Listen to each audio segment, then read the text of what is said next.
Go to investorthrive.com right now to check out some of our free training on how you can make money as a real estate investor, or schedule a time with me so we can chat about our mastermind mentorship and how we can help you learn how to wholesale nationwide and grow your business.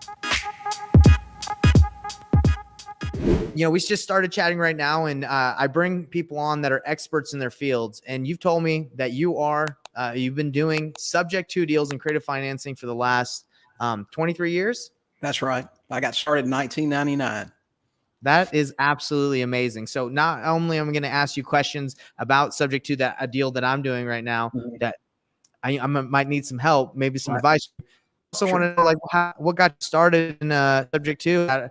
There were so many different exit strategies. Why subject to? So before we get into all that, would you like to introduce yourself and kind of let people know who you are so they know who they're listening to? Sure. My name's William Tingle. I started investing. I bought my first investment property in 1999. I bought a Carlton Sheets infomercial real estate course off late night TV. I've been in the restaurant industry for over 20 years. I worked 70 hours a week, never started my family, and I was just really sick and tired of it. I quit school in the 9th grade, so I didn't have this big degree. I could go out and get another job. So I thought, man, that's my only chance. Other than that, I'm going to be stuck doing this the rest of my life. And I just started buying houses. And 3 or 4 years in, I quit my job after the first year, went full time. And I had so many people approaching me. How are you doing this? How does this work? Somebody said, man, you just need to write a course. So I did. And started selling courses and doing training as a secondary job. And that's what I've done since then. So I train other investors and buy houses and do all of it. Wow. That's awesome. So I'm just curious, so you dropped out of school in 9th grade. I did. Did you just not like school, or how did that happen? That's a long story, but the short version of it is I had to leave home. I ran away from home at 15, and I couldn't go to school and work and support myself. So I've just been on my own since I was 15. And wow, and that's an amazing story so far. And infomercial, when did you see that? Was that around 15 as well, or no? I don't remember when Carlton Sheets got started. Now I'm 60. I just had my 60th birthday. You look good. Hey, thanks. Good living. I've been watching Carlton Sheets for probably 10 or 15 years. In 1999, I was 37 years old. And I just, I'd been in the restaurant business since I was a teenager.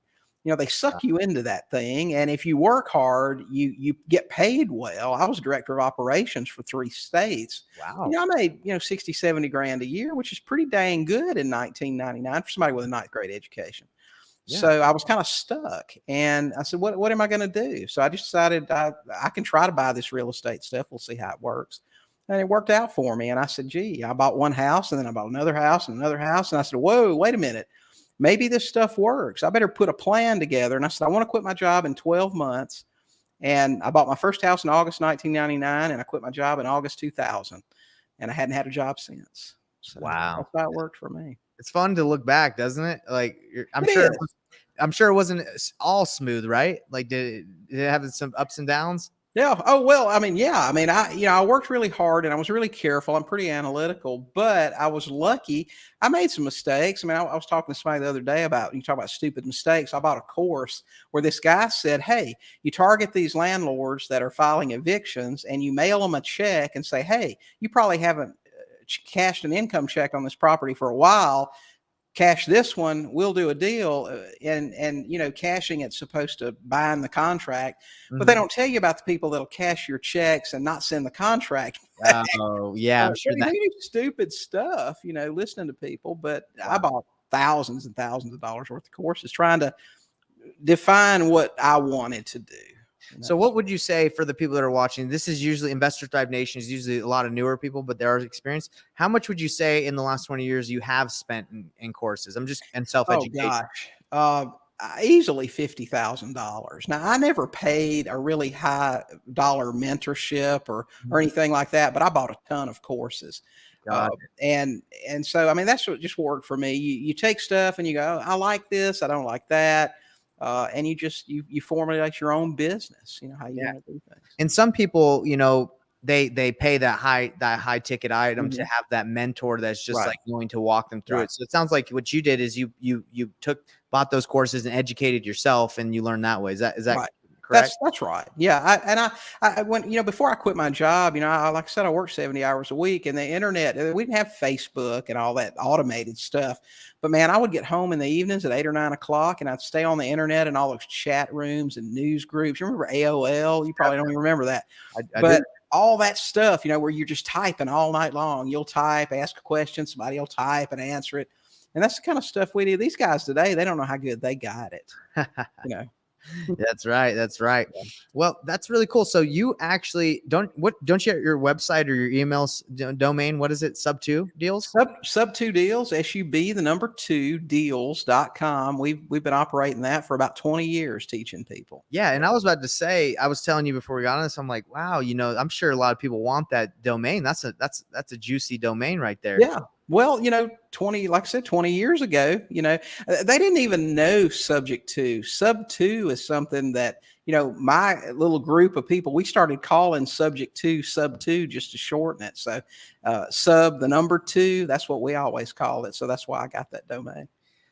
So tell me, I've been doing real estate for a while, and I feel like, we've done subject to deals, we've done creative financing deals, but I feel like you have to find the right situation. Mhm. Have you found a way throughout 20 years to, like, maybe not find the right situation, but just like not so much convince, but like, I guess convince people to do it. I no other way. Well, yeah, there's no real way to say it. People use that, how you convince somebody. And I say, we don't. We offer that as a solution. It's got to work, though. Yeah. But here's the thing. If you don't offer that option, nobody's going to take it. And we'll hear this all the time out of people with, obviously our main, and 2/3 of the people that we buy from are in distress. They've been transferred, they're in foreclosure, they're getting divorced. There's some financial element there that's a problem. They can't pay 2 mortgage payments, whatever it may be. But for the other third, it's just presenting it in a way that makes sense. And a lot of people, I don't think I've ever heard anybody else present it this way. Mm-hmm. But when they go, when I say to you, Nate, because you called me, you want to sell your house, but you call me about it, and I find out maybe that you don't have a ton of equity, and I just say, Nate, what if I could make the payments for you until I can find a buyer? Would that help? And you're like, well, how does that work? And I said, well, listen, have you ever heard of a relocation company? Yeah. Okay. Okay. All right. You know how they work? They step in, they start making your payments until they can sell the house, which lets you get on down the road. So that's how we present it. We say, listen, we work a lot like a relocation company does. Okay. You need to do something. You want to sell this house. You've already bought another house, or you're building another house, or whatever it may be. This lets you get down the road. We'll start making your payments for you. And if most people go, oh no, that won't work. But occasionally somebody goes, well, tell me more about that. Yeah, I've heard of relocation companies. I said, well, we operate just like that. And we've been doing this for 23 years. So when you get someone interested in that, do they usually try and say, well, how much can you put down, or for how long? Do they ask about down payments, or is it more like, oh, just cover the payment? Great. Yeah. Well, some people will ask about a down payment. And my response to that's pretty simple. Well, we usually don't put anything down. We're taking over the responsibility, the maintenance, the taxes, the insurance, and we're going to start making those payments for you on your schedule. Want to stay 3 months? No problem. We'll start the 1st of November. Want to leave tomorrow? No problem. We'll start next month. So we're going to make this easy for you. And if they balk at that, oh no, you got to put something down. Say, well, you know what? Maybe we can do something. Now, if we bought this house through the bank, if we went and we got, say, FHA financing, we pay 3.5%. What if we pay you that? Will that work? So I'll pay 3.5% down all day long, because I'm going to get 10% down for my buyer. Yes, of course. So that's easy. So most wholesalers, what they do is they pitch cash first. Mm-hmm. And if it gets denied, Right. They go subject to or creative Mm-hmm. financing. Do you ever pitch cash, or is it just always the subject to? The only time we pitch cash is if it doesn't look like they're going to go for a sub 2 deal. And then they say, no, that won't work. And I say, well, listen, what if I send you over an offer? okay, and show you how it works. And almost everybody's always going to say, sure, send it. Because Mhm. my philosophy is if I talk to you on the phone, if I talk to a seller, I want to get an offer in their hands. Of Because course. how many people go, the seller says no, so they go, oh, okay, well, thanks, click, and they Mhm. go away. But I'm going to send them a 3 offer choice. Yeah. One's going to be cash. I whack them over the head with that low cash offer, and then show them a couple of other options, seller financing subject to, where I even pay more than they're asking if the Yes. numbers work. And Do you that's do what we lease do. options as well, or is it mostly you just No, take over? no, listen, my first 12 years as an investor, I was a transaction engineer. We marketed for leads. Leads came in. It was a wholesale deal. It was a buy it, rehab it, retail it. It was a buy it or a BRRRR before there was the term BRRRR. We did whatever. I don't like lease options. All we do now, all we've done for the last 10 years is buy subject to, sell with seller financing. That's it. That's all I wanted. So you don't really keep them; you sell them, No. you resell them. We create notes. We're in the Yeah. business of Yeah. notes. Right. Creating notes. Okay. And any reason you don't take it and then just put a tenant inside? 12 years ago, I moved to Belize and I lived in Belize for several years. I was remote and I didn't want all those moving parts. I wanted someone with skin in the game, longer, more likely they'll stay. And I just didn't want to have to manage all that stuff. I love So that's why we went with seller financing. And haven't turned back. You love No. that? I won't change. We might start taking on a rental or two every year, maybe as we're getting a little bit older, and want to slow down and not do so much stuff, but not for right now. No. So when you're finding that buyer who, you get it 3.5% or whatever, you're just taking over their payment Right. and you charge maybe for someone 5, 6, 7. What's the highest percentage you've been able to resell to an end buyer for? You mean mark the property Yeah. up or their down payment? They're mark the property up, right? Because Right. you usually Right. you cover their payment of $900, and let's say their Right. interest payment was 3.5%. What's the highest you've been able to mark up interest wise, like a payment? Interest wise, most of our seller finance buyers are in 6 to 9% interest. Wow. We'll mark the house up as far as if the fair market value right this minute is 200,000, Hmm. we'll sell that house for somewhere between 215 and 220. We're going to go somewhere between 7 and 10% on a markup because the seller finance that we're offering has value. Yes, for sure. of course, Yeah, because they can't get a house right. the traditional way. So Right. where are you finding these people that are able to pay the 6 to 9%? Are you cultivating those your own leads, or are you getting agents? They're everywhere, Nathan. And here's the thing, and I was talking to somebody about that today. Mhm. If you don't have a buyer's list, which you should always be working on a buyer's list, the only thing about a buyer's list is for a home. Now, we're not talking about a buyer's list for flips. Mhm. When you're collecting names for people who want a home, their lease is about to run out on their apartment. They're looking for a home right now. That list is probably only going to be good for 30 to 60 days. They're either going to sign a new lease, they're going to find a house to buy something. That's very short term. But if I buy a house in a certain neighborhood, I'm going to do 3 things right away. Number one, I'm going to ride around and find agents who have houses listed in that neighborhood. I'm going to call them up and say, hey, Sally, I see you got a house listed on Oak Street. I've got one around the corner on Pine. It's going to be ready next month. We're going to offer it with seller financing. Have you dealt with any people who want to buy over here who couldn't get qualified but have something to put down? I That's love number it. one. Okay. Number two, I'm going to list it on Zillow, of course, and then I'm going to call every mortgage broker in town and say, listen, how many people, because we know statistically 70% of people who apply for a loan can't qualify. So I'm going to say, hey, how many people have you had come through that really want to buy a house? They've got a little money to put down, but you can't quite get them through yet. You want to make some money on that file that you're going to throw away? I need to talk to you. Yes. Because not only will I pay you, because I need a mortgage broker to do the qualifying stuff anyway to be Dodd-Frank compliant. I'll pay you to do that. I'll pay you for the lead. And guess who's going to refinance them in 3 or 4 years when they're ready to refi? So this guy's going to get paid 2 or 3 times. So those are the 3 main things. Do you just so you said Zillow, you said calling agents and brokers. Do you Right. list it on the MLS if you haven't found anyone at the time, list it and then say seller finance available? We will list it in the MLS, but that's just for exposure.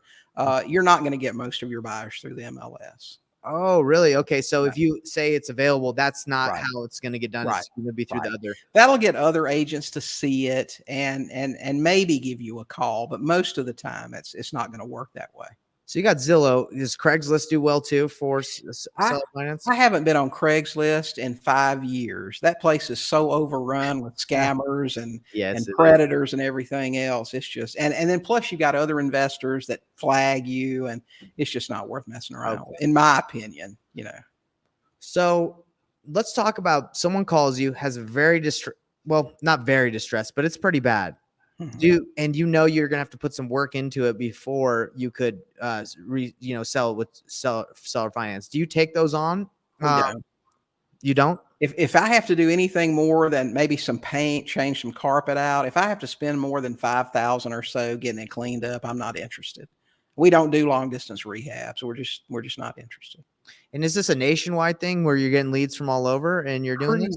Pretty much. There are a few states we won't operate in, and they're typical. We don't do anything in Oregon, Washington, California, New York, Maryland. We just the laws are not landlord friendly. They're just we like the Midwest and the South. You like the red states? Yes, that's correct. That's correct. That's where that's where everybody's moving. Yeah, for sure.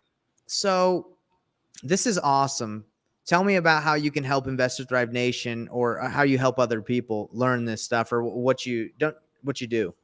Well, we have a podcast, the Sub 2 Deal Show. You can listen to that on any podcast medium out there, from Apple to Stitcher to Google, anywhere else. We also have a YouTube channel that we put out 5-6 videos every week, Facebook Lives, our podcast in the video format, and then what we call goat nuggets, which are just little tidbits of information on how to do things. What'd you say, goat? Like goat nuggets. My students started calling me the goat. The goat. And so we put out, we call them goat nuggets, and they're just little, the shorts. Basically. You're the real Sub 2 goat. I don't know about that. I would never call myself that. Everybody in the space now wants to act like they created it. Man, this has been going on since way before we were living. Okay. Do you ever see this being taken away, subject to, or no? It's very possible. There have been, in the 23 years I've been doing this, there have been a couple of stabs at trying to do something that have happened in North Carolina in, 2004 or 5. An attorney general got on a big campaign about how it hurts sellers because they don't have recourse. They deed you a property, and if you don't pay, then they're just out of luck, especially if there's not another deed of trust recorded. So that became a thing, but it went away. So what I'm afraid of is the big influx we've had in this market surge. Okay. Everybody's in real estate, and that's how it works every time. In 2005, 6, 7, it was the same way. Mm-hmm. All these people come in, they don't really know what they're doing. They get sellers to give them deeds, and the first time the market tanks, they're all out. Oh, well, I can't make the payment, I'm out. And if we have a lot of that this time, I'm afraid this time something may happen. What it'll be, I don't know. You already see states like Texas making contract for deed tough, making lease options tough. Right. Will Sub 2 go away? It's hard to say. If we don't self-police, somebody else is going to police us. And so that's a worry. And you probably love when they own it outright and it's not subject to, but it's just, what is that, seller carryback? Right. Yeah. Seller carry is great. We don't do many of those. Is that because it's hard to find, or? We just never have targeted them. We target, and this is what we push all the time. Listen, if I'm texting or calling sellers, I'm saying, listen, we'll pay full price. I mean, I've even overpaid for properties before. If you call me, Nate, and you've got a $200,000 house, and maybe it was a VA loan, and you finance 210 because they roll everything in, and you get an order 6 months later, and you still owe 205. Will I buy it? Sure, I will. If the terms are right and I can still cash flow, yeah, I'll buy it. And usually by terms, you mean like, okay, if the payment's low enough and you have a long enough term to either cash flow and absolutely. Yeah. Do you bank on, hopefully the property appreciating quite a bit? Like, so when you do sell it? Well, we hope it appreciates, but remember, we sell it at a preset price that's going to make us money. I can show anybody how to make $50,000-$60,000 on a zero equity $250,000 house in 3 years all day long. That's simple. Can you give us an example?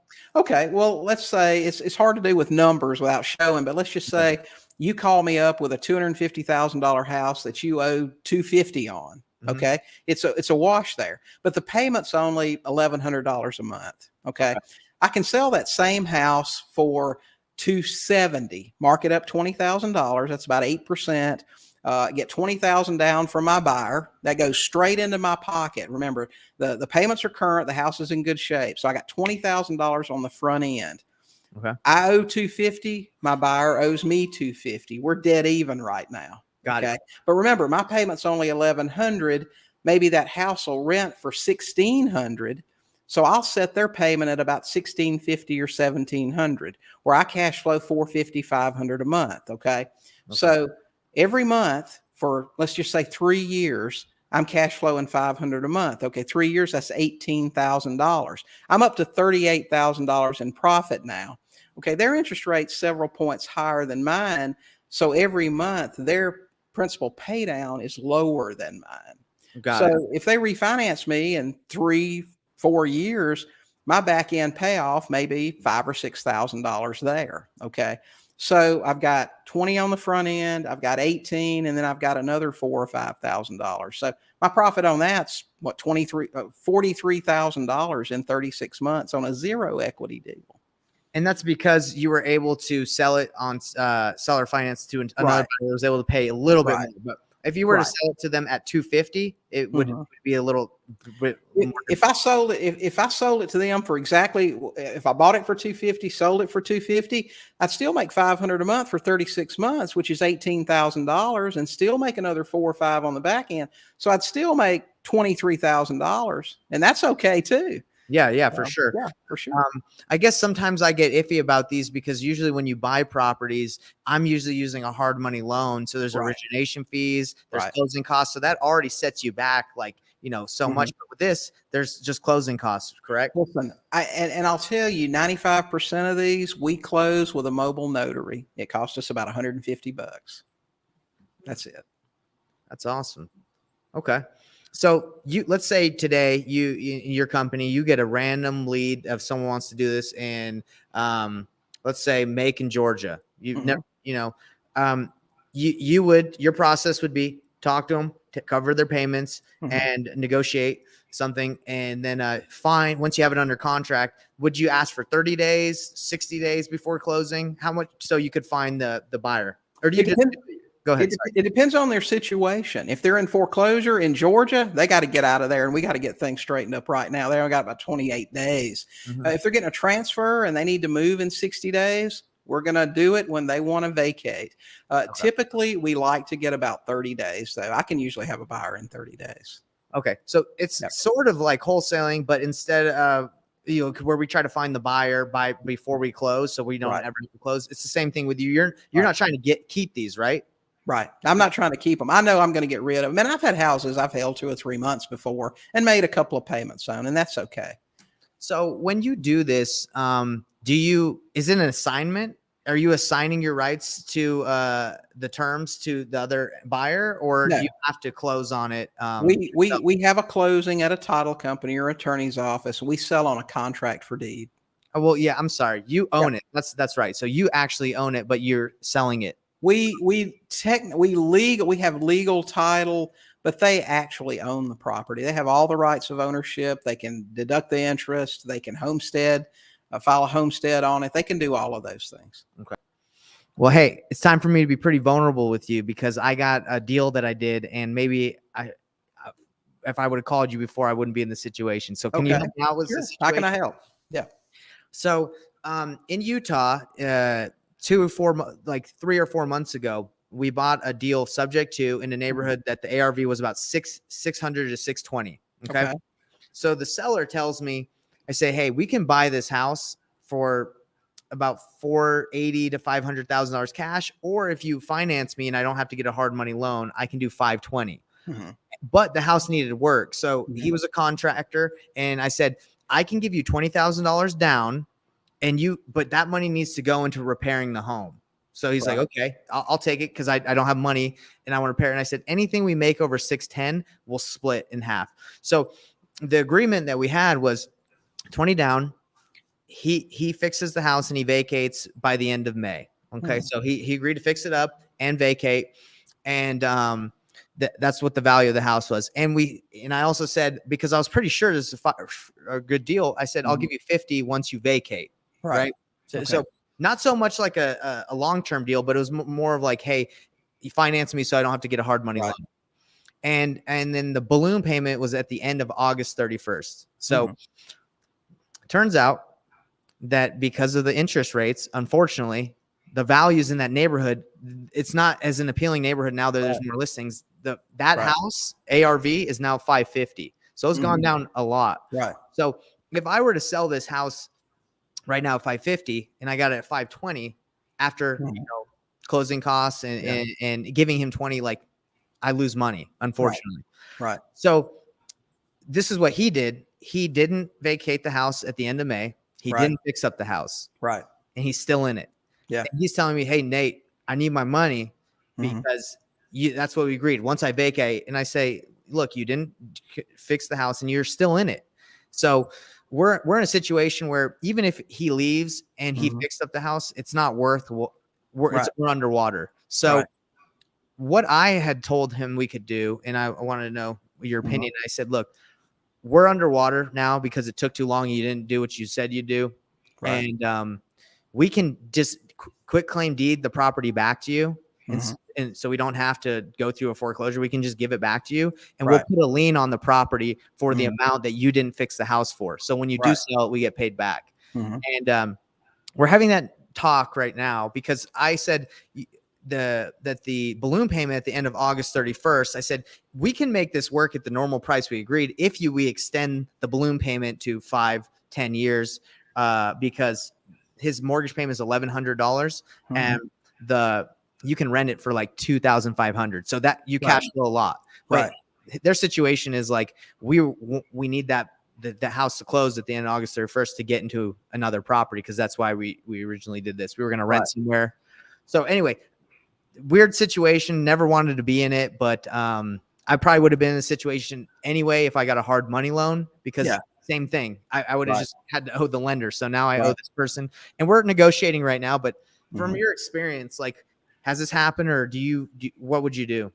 Well, there's a couple of problems right out of the gate. First, tell me, why was he selling? So he was selling because they're moving to North Carolina, Okay. and that he did not have the money to fix up the property Okay. to yeah, so that was why. Right. Okay.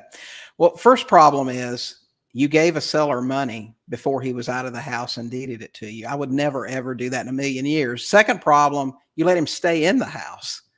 Big problem, Yes, because it as is a you see now, once he's got money in his pocket and the pressure's off, whatever, he can spend the money on whatever he wants to do, not fix it up. He doesn't have to move. You're only all you've given him right now is 20,000. Is that right? That's all we've given him, and Okay. he's wanting that extra 50 because Okay. he's like, "That's Well, what you said you do." listen, if I were you right now, Mhm, I would just, I would try to record something against the property that, I mean, and all you can do is a memorandum if he hasn't signed anything, and mhm. hope if he sells it, the title company calls you and listens to your story and goes, okay, we're going to make him pay. Cause they can insure around a memorandum if they decide to. Yeah. Uh, but otherwise, I'd walk away from that deal because you can't force that guy out of the house. There's Mhm. nothing you can do at this point. That was just a bad deal all the way around. The third I'm an idiot, problem with huh? that, the problem with, I would have said to him, listen, I'll pay you X, but I would never do it before he was out. And I Mm, would never promise him that short a balloon. You know what balloons are for clowns, right? You know that. they are for clowns. They I'm a are for clowns. That's what, I think Ron LeGrand, I heard him say that 20 years ago. Uh, the very shortest fuse we'll put on a deal with a seller is 60 months. That's the very shortest. And wow. that's only been in this hot market when it's tough. Before, if a seller said to me, well, you got to have this paid off in a couple of years, I'd go, I'm sorry, Mr. Seller, but listen, all I can promise you is an on-time payment every month until our buyer refinances. That may happen in 6 months. This loan may go the full amortization. All I can promise you is an on-time payment. And if they wouldn't go for it, I said, sorry, we can't do business. Yeah. That was just a mistake, Nate. That deal. That was just a mistake. Well, this is kind of how I got into doing deals like that, is because we've asked sellers to finance us instead of getting a hard money loan, and they'll usually do it for 5%. So they'll say, sure, I'll finance you for a year. And then, it's just crept down lower and lower. Like with how hot the market is, we don't need that much. So, and if the numbers stayed true, it was looking like an $60,000 to $80,000 flip. So who would have saw that happening? And but see, and the market's been just slightly cooling for a few months, and those high priced houses are the first ones to feel it. A $200,000 house isn't going to fluctuate much one way or the other, but those 600, $500,000 and up, they're the first ones. Nevada, California, they're the first places to take off, and they're the first places, just to auger in. So. Letting somebody stay in the house, giving them money, that's your big. I don't beat you up or anything, but beat me up because ever do that. I'll give you money, but you got to be out. You got to have your own, and that's why we don't do repairs. Yeah, it's just too hard to find people to do it. And the homeowner, my goodness, yeah, it was a mistake. And I think everyone, even though I teach people how to wholesale, like creative financing, I have taught people how to use that so you don't have to get a hard money loan. But you're saying, hey, we don't mess with those unless they give us 60 months, right? That's right. That's the minimum. That's the minimum. That's a lot of pressure to put on yourself. And if you're like us and you're only looking for 10 or 15 deals a year, okay, it's one thing. But if you're buying 10 or 15 houses a month, and like you've said, it's crept down over time. And that's what happens. If you're making a 1-year promise now, 6 months from now, you're making a 6-month promise, you're going to look up in a year or so and you got all these balloons due and the market has tanked a little bit. Where are you going to go? It's a problem. So no, we don't make those problems. Yeah. And I appreciate you shooting me straight because, I've been trying to figure out, and a way out would be, hey, let's extend the balloon 5, 10, 50, whatever. Cause then, you have time to cash flow and that, and it's only, 20 is a lot, right? But it is a lot. 20,000 or lesson. But the headache and the frustration of what the term is throwing good money after bad, record a memorandum. If the guy won't listen to you, he won't go ahead and get out. He won't list it. Let's get it sold. He hasn't fixed it up. Record a memorandum, move on to the next thing, hope that the title company calls you and believes you and you get paid when he sells. So I own it technically. So if I record a memorandum, am I recording it on, I guess, just the property in general? It's just the property. That's correct. So he's not going to be able to sell anyway. The deed's in your name. He's going to need you when he tries to sell, or else he's going to have to let it go into full-blown foreclosure or just live there and make the payments on a property that you own. You could go out and refinance that house right now. Well, yeah, but I wouldn't be able to get. You wouldn't be able to right now. But I'm just saying, if you got the deed, you have a good position in this too down the road when he's trying to do something. Yeah. So this is just to kind of wrap it up. This is what we have hashed out so far.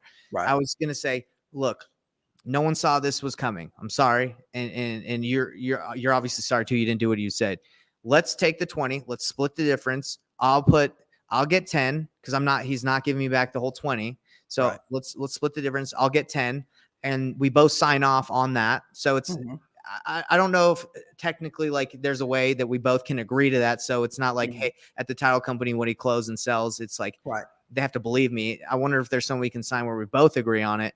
And then I was like, hey, let me list the property so I can recoup, some that way. And he's in there like, we're not listening with you guys. We have friends and family and forget you guys. Right.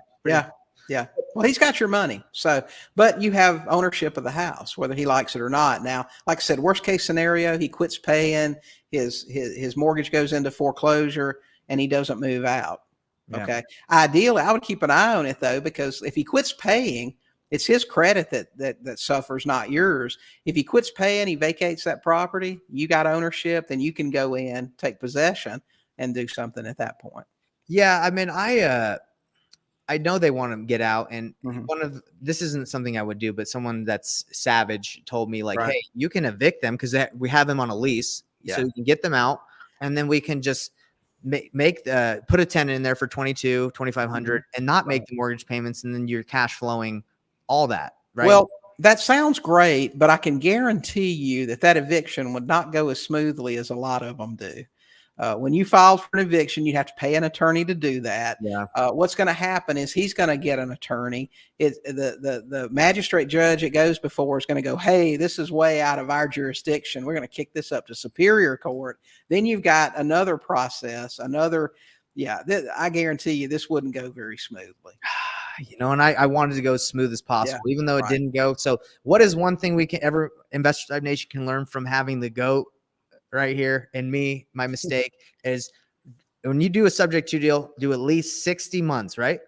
That's that. I wouldn't even recommend that. That's a minimum, an absolute minimum, and that's been in a current hot market. Okay, so we're going back to Ideally, you make no promises on terms, but you absolutely do not give the seller a nickel until they have vacated the property and given you possession. For Don't sure, give them a nickel. don't And I know ever. there's people that are like, Nothing. give me some money just up front to help me out. Listen, I've rented moving trucks for people and brought it to the house on the day and help them load it, but I will not give them the money to do it. Yeah. Okay. Okay. So I'll go rent the truck. Okay. No, but I'm number one, not giving never them give a seller money until they vacated the property, That's right. right? At Right. least way over 60 months if you do a subject to deal. Right. That's for sure. Yeah. And I think there was another nugget in there. Was there anything else? Well, not giving them the money, making sure that they're out of the property for sure. Get that term for as absolute long as you can. I think that covered it. And that's Yeah, good I stuff. think That's so. good Yeah. stuff. You know what I really enjoyed about being on this podcast with you is because we talk to sellers all day long, and we're Mhm. always pitching the cash offer first. Right.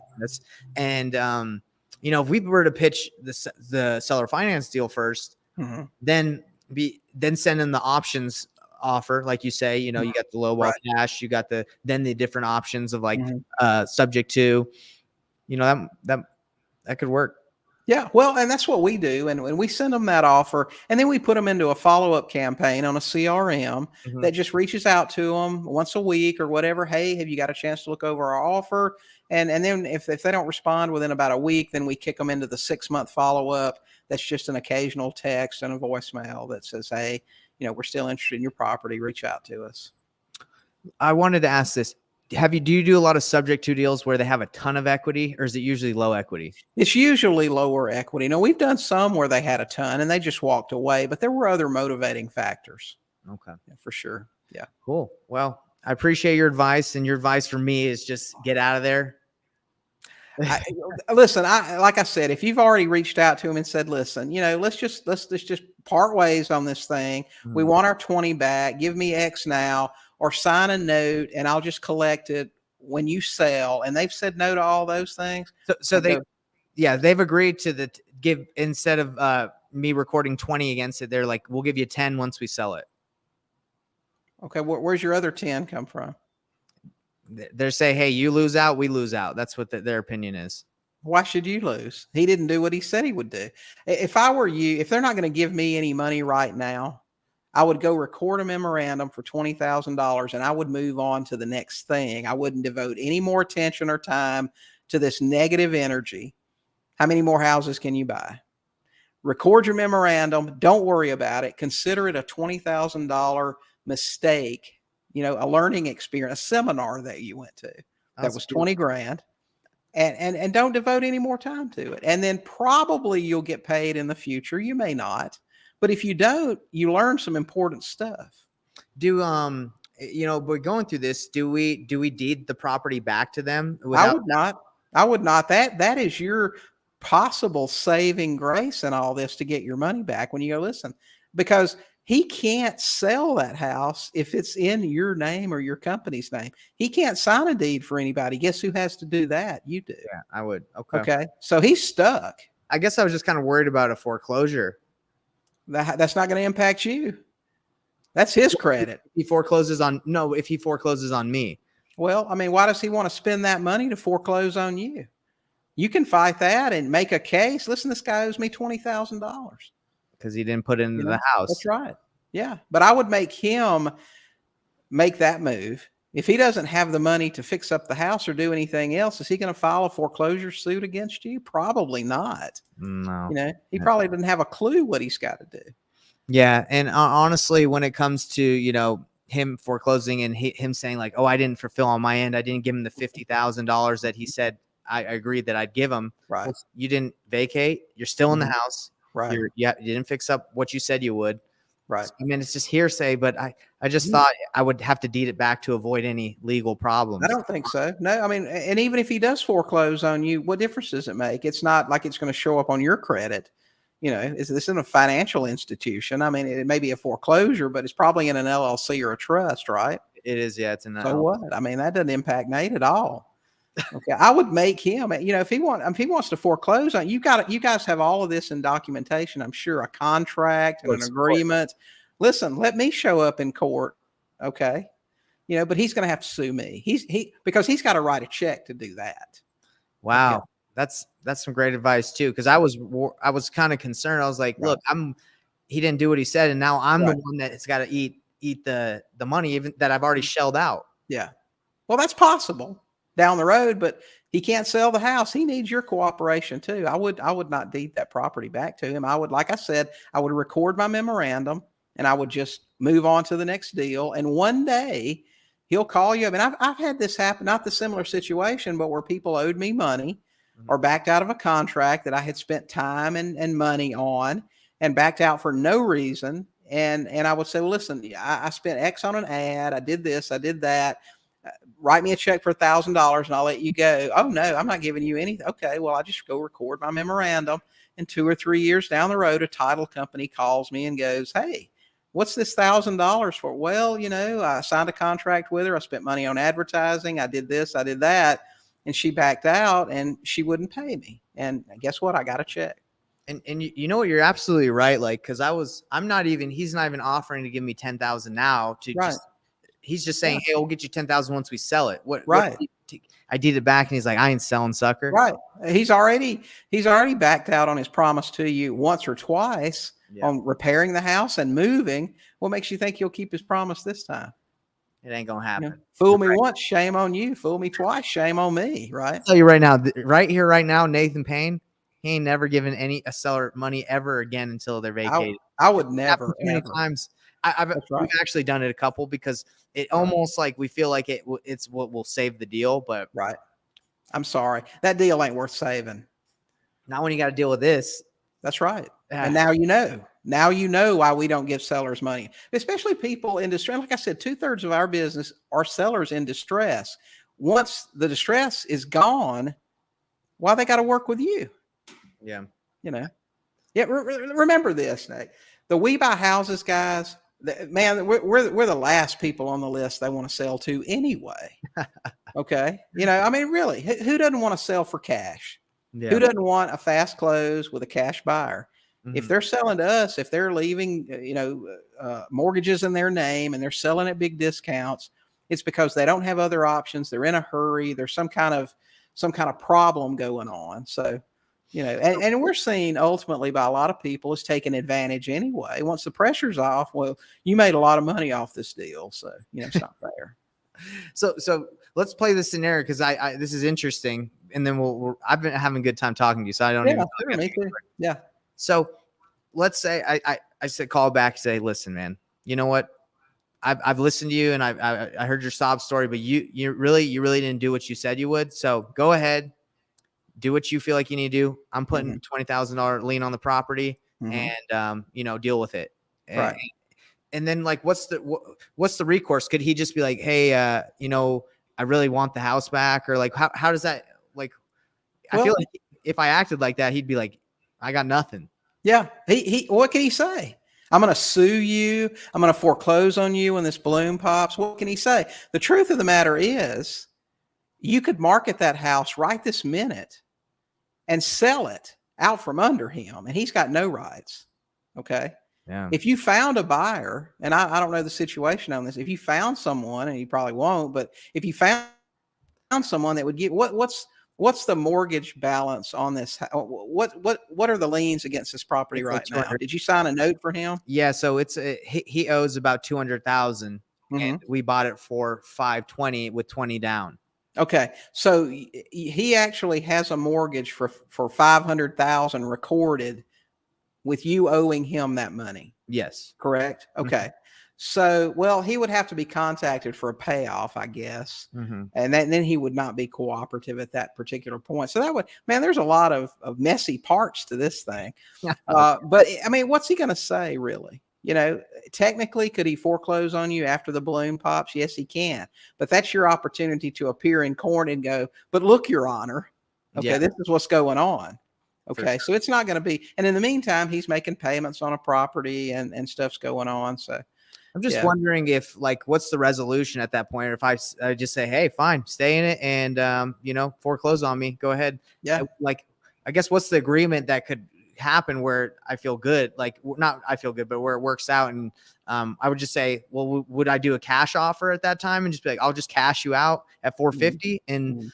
or The best case, if you have a buyer and you just, I mean, where would you be? You owe him 500 Mhm. and he's got 20, so you have to sell this house for more than 520 to be made whole, correct? yes. Can you And get a buyer for 520 as it sits? I wish I did. This house is probably worth Mhm. 490 cash now. Of course, if the title company called him for a payoff, he may just think you were calling to pay him off. He might openly give that, and then you sell the house to somebody else. I mean, that's always an opportunity there too. I don't know. That'd be I would love for it to right. rebound, but Mhm. I don't know. I don't know your Yeah, opinion on things, but yeah. I don't think that's happening maybe for a Yeah, while. that's right.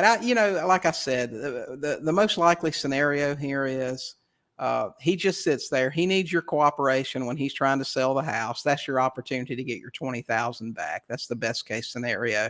I don't think he'll sue you, for foreclosure. That would be an expensive process for him. Plus, he would have to ante up at that time. So, For sure. like I said, right now this is a negative drain on everything else you're trying to do. I'd go record my memorandum and I would just forget about him. And the worst case scenario is you lose 20,000. Best case scenario is you break even because he has to pay you later. But just don't think about it anymore. That's how I do those things. Man, that's a good solution. And that's honestly how it is in life. Like I've talked to so Right. many people that are higher level like you, and they're just like, that's not worth your time. Yeah, it's not. Don't even let, and I It's think not. that's an important lesson is like, as we get deeper into like real estate and doing what we do, don't let those things suck Right. your energy because Yeah. it's not worth it. Right. I agree. Well, William, this has been awesome. So for Yeah. anybody, I've had some questions come through, Okay. um, and they just want to know how they can, work with you. So Okay. Well, we've got a couple of different things. You can go to actually we just started a new portal. It's Sub 2 University, SUB the number 2 University. We've got courses that we offer. We've got anything from how to do a kitchen table closing to an explanation about how to fill out all the documents with video explanations. And we also have a couple of coaching programs. We've got the most affordable best coaching in the world, $7 coaching, $7 a month. I'll answer all your questions personally. We'll teach you how to do sub 2 deals for $7 a month. You can go to $7coaching.com. It's number oh my, $7coaching.com. And then we've got a higher level coaching that is the $7 coaching. I mean, you got my money. Take my money already.